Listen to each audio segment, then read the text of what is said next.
Hi friends, அஸ்ஸலாமு அலைக்கும்.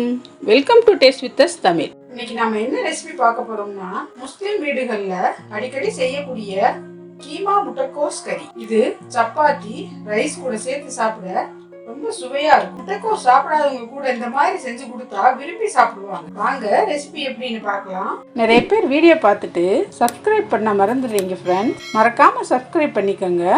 ஒரு குக்கர்ல 2 டீஸ்பூன் எண்ணெய் சேர்த்து எண்ணெய் சூடானதும் 2 ஏலக்காய், 2 கிராம்பு, 1 பட்டை, 200 கிராம் அரைச்சு வச்ச சின்ன வெங்காயம் சேர்த்து 2 நிமிஷம் நல்லா வதக்கி விடணும்.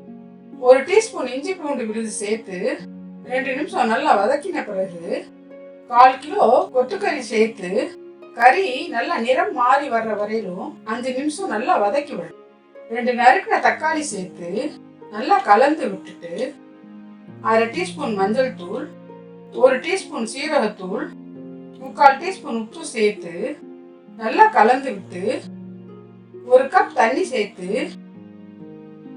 கலந்து குக்கரை மூடி 5 விசில் விட்டு எடுத்துக்கணும். குக்கரை திறந்து 1/4 கிலோ நறுக்கின முட்டைக்கோஸ், 1/2 கப் நறுக்கின கேரட், 2 டீஸ்பூன் மிளகாய் தூள், 1/2 டீஸ்பூன் மல்லித்தூள், 1/2 டீஸ்பூன் சோம்பு தூள், 6 கீறின பச்சை மிளகாய் சேர்த்து நல்லா கலந்து விட்டு 1 கப் தண்ணி சேர்த்து 2 நிமிஷம் நல்லா கொதிக்க விடணும்.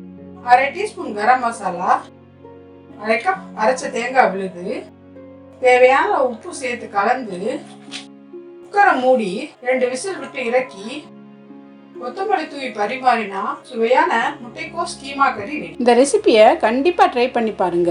வீடியோ பிடிச்சிருந்தா லைக் பண்ணுங்க, ஷேர் பண்ணுங்க, கமெண்ட் பண்ணுங்க. டேஸ்ட் வித் அஸ் தமிழை சப்ஸ்கிரைப் பண்ணிக்கோங்க. தேங்க்யூ.